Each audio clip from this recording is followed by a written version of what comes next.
Hello, I'm Rick Stivers. I'd like to welcome you to YoungMartin'sReels.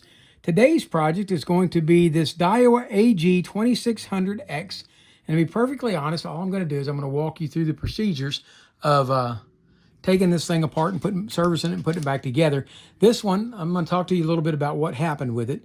When I got this one was brought to me by Ken, and this was going to be a parts reel. And the reason being, when it came in, the bail when you would trip the bail, it would only go to about right here and stop.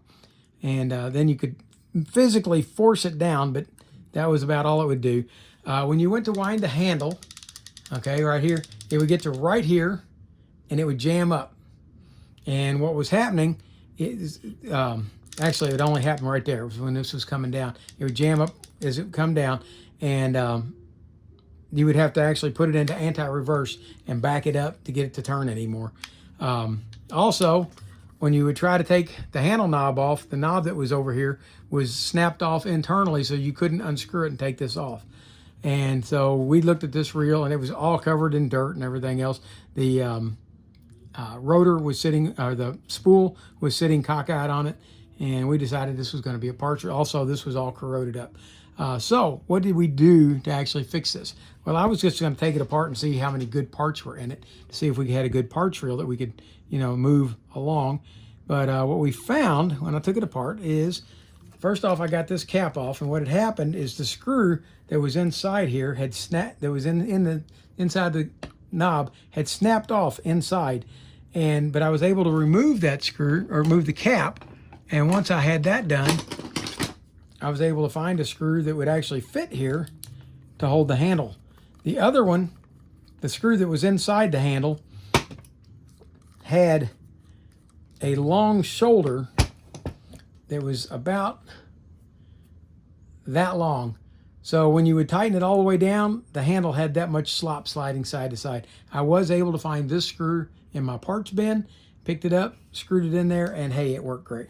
So we're going to take that off, set it over to the side for a minute. Now we're going to go in, we're going to pop this side case off.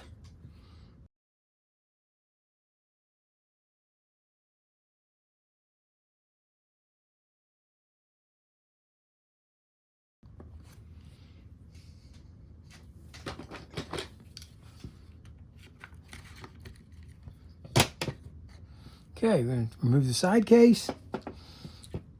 Keep that shim in place, don't let it slide off. All right, let me take you real quick back to here. One of the other things that was wrong with this is this was busted here, and all this was kind of all jacked up, wouldn't turn. What has still happened is the top piece of this drag knob is still cracked out of there. There should be a perfect circle here and a cap that snaps down in here that will hold this in place. That part is broken. What I'm thinking I'm going to do is put a piece of tin foil down inside this to keep epoxy off of the nut, and then I'm going to epoxy this closed, and that way this assembly here will still be able to screw down inside there, but it won't be attached to the glue. All right, so that's what tightens the spring to hold the drag. So that part's still broken, but very repairable. All right, now the next thing I found when we took this off was that this pin right here was bent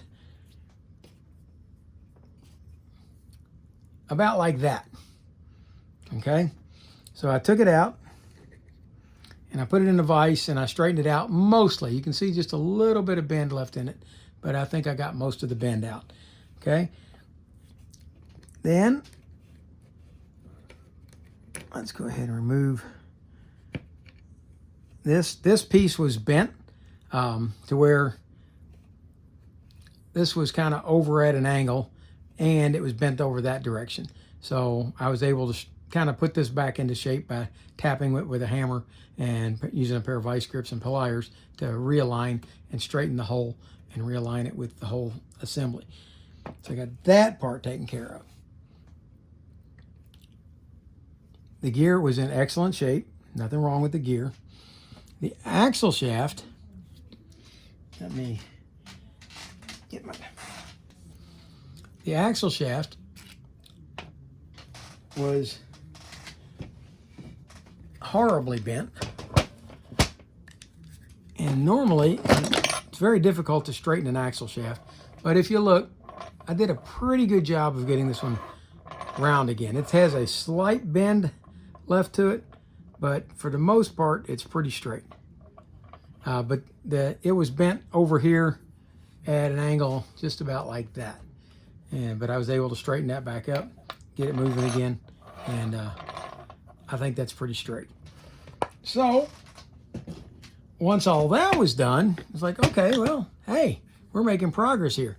Then I took the end cap off over here for the bail, and when I did that, the bail wire came all the way out to about here, which meant the bail wire itself was sprung. So we bent it back in until it would just sit there naturally all by itself without having to have anything hold it. Put this back on. Once that was done, the bail trips perfectly again. I took all that extra tension off of it. And the last thing here I'll show you is how to pop out this horseshoe plate. And there are viewers out there who don't like these horseshoe plates at all. They don't tend to hold parts very well.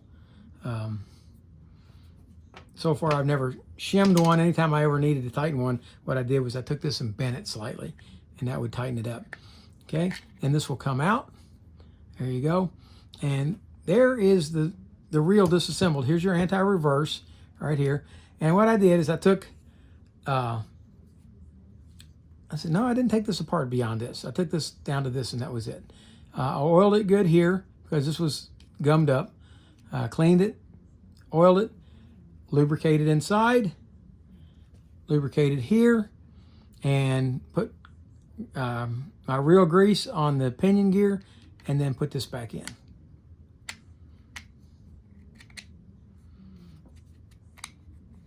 There we go, back in. And at that point, you can put the horseshoe plate back in, and now you would be putting grease back on things if you've cleaned them well. Okay, the grease is on. You grease your main gear. You grease the shafts where they go through the bushings. Now, a lot of times on these side bushings, I will use oil, but on these, I happen to use grease because we're talking about plastic bushings, and I just decided it needed a little more extra lubrication. Okay, now these shims are going to have to come off because they go on top of the crosswind arm. Let's go ahead and set our crosswind arm down in here, like so. Grease it, grease where it rides, grease in here, get all that well greased, and then you can put your axle shaft back in. I've oiled the axle shaft. I'm not going to oil it one more time. It's been well oiled. You slide it in until you're lining up the hole between these two holes that are in this crosswind arm and the axle shaft itself. See the axle shaft hole right here? Okay, we're going to go ahead, zoom in for a second so you can see maybe a little better. Okay, we're going to bring this in and line the holes up like so. And you may need to wiggle a little bit to get it to go all the way down. There we go. Make sure this stays on. With that done, if you've got 1 or 2 shims, whichever, maybe 3 or 4, whatever you've got, go ahead and put them back on right here. Add just a little grease to them because they're going to be turning against the face of this side plate right here. Slip your side plate back on. And put your screws back in.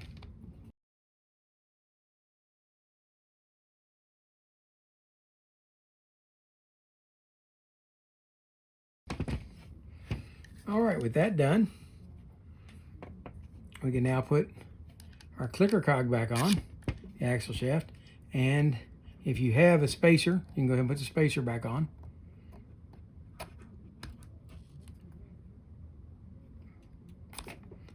Go.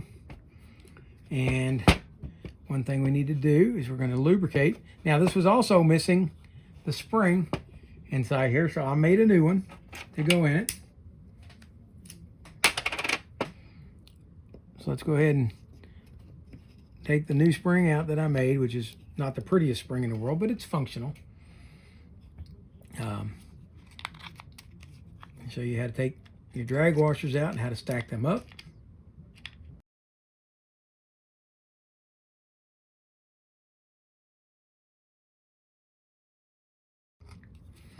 All right, now I oiled these good yesterday when I had this apart. Matter of fact, kind of looks like I oiled them too well. There's a little more oil in there than I think needs to be. So we're going to wipe out some of the excess and restack this up with your drag washer. Now, I'm not sure that these are, I don't believe these are felt. They're like a hard plastic. And yesterday I was of the impression that they were felt, but they're not. So we're going to go ahead and wipe them off a little bit so there's not quite so much oil on them.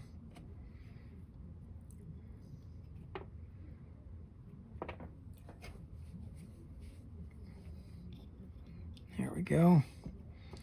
And then you've got this eared washer. And this is kind of an offset eared washer. It's got a long side and a short side. I don't really think it matters which one goes. I installed it yesterday with the tabs going down, and it seems to work just fine that way, so that's the way I'm going to do it today. Tabs down. Okay, last one goes in. And then the last keyed washer goes on top. It's the heaviest of the three. And then we will go back and reinstall this wire retaining clip. There we go, that I made yesterday. And there we go, get it up there so it's locked in. All right, I'm gonna put that back on now. Spin it around till it drops in. Okay, we're gonna put this button, the drag knob, back on, like so. And because this is broke out on the end, we'll just set this back in place and tighten it down.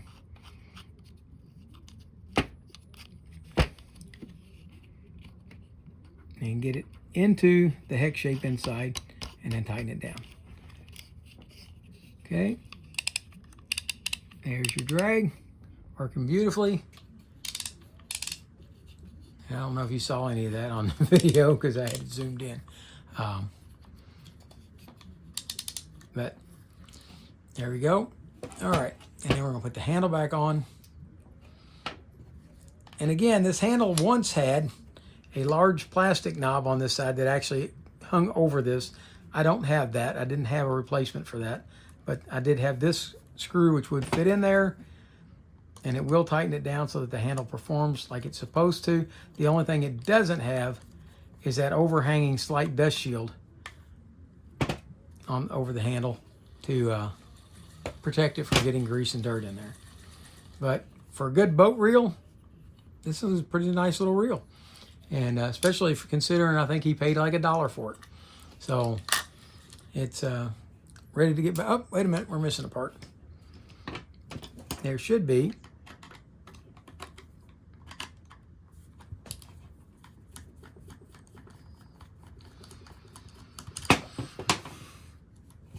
This plastic washer on the end, just to help protect the end of it from getting chewed up so it doesn't flare out and not work.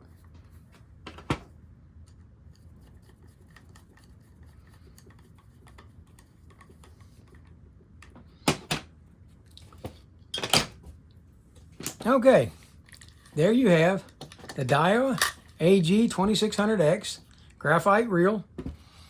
And overall, I think it's a pretty nice reel. It's certainly not a high dollar reel. It's going to last for years and years. It's been through some abuse, some serious abuse, and yet I've managed to get it to survive. The only thing left I'm going to do to it is probably put that epoxy over the end. And the only way I can do that is if I put a piece of tin foil in it first to keep the epoxy from gluing to that end, to that nut. We don't want the nut glued in place. We want it to be able to free float up and down. So what I'll do is I'll loosen this up to get the nut up to about there, so it's all the way up, and then we'll put the tin foil over the top of it and then epoxy it in. And once that's cured, we should be able to tighten that down, and the nut should be able to free float up and down, and that'll take care of it. So I hope you liked the video. If you did, please hit the like button. If you didn't, hit the dislike button. Tell me what you didn't like about it. For now, that's Rick Stivers, YoungMartin'sReels, signing out.